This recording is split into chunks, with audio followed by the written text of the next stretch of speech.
ఈరోజు ప్రధానంగా పార్టీ రాష్ట్ర కార్యవర్గం TRS LP TRS parliamentary party మిగతా విస్తృతంగా వచ్చినటువంటి నాయకులందరితో కలిపి సమావేశం పెట్టుకున్నాం.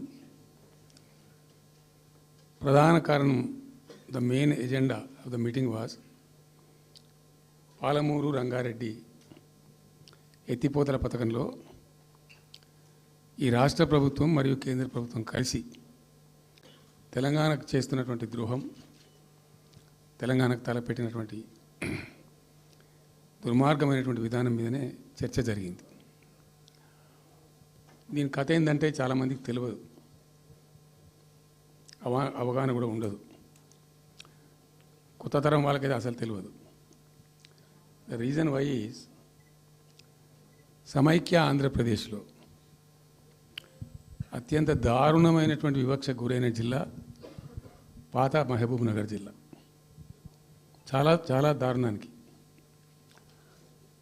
రీజన్ ఏంటంటే వనరులు లేక కాదు, వసతులు లేక కాదు.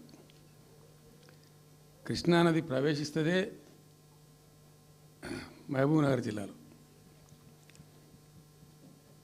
సరే, ఇప్పుడున్న తెలంగాణ, అప్పుడు ఉన్న ఆంధ్రప్రదేశ్ మొత్తం చూస్తే కూడా 300 and above కిలోమీటర్స్ కృష్ణానది పారుతుంది కూడా మహబూబ్ నగర్ జిల్లాలో. 308 కిలోమీటర్లు పారుతుంది, 308 కిలోమీటర్స్ పారుతుంది. ఇది రెండు రాష్ట్రాలు కలిపి లెక్క చూస్తే కూడా. అయినా కూడా 50 ఏళ్ళు అప్పటికి 50 ఏళ్ళు పరిపాలించినటువంటి కాంగ్రెస్ పార్టీ కానీ, ఆ తదనంతరం సుమారు దగ్గర ఒక 20 ఏళ్ళు పరిపాలించిన తెలుగుదేశం పార్టీ కానీ పాలమూరుకు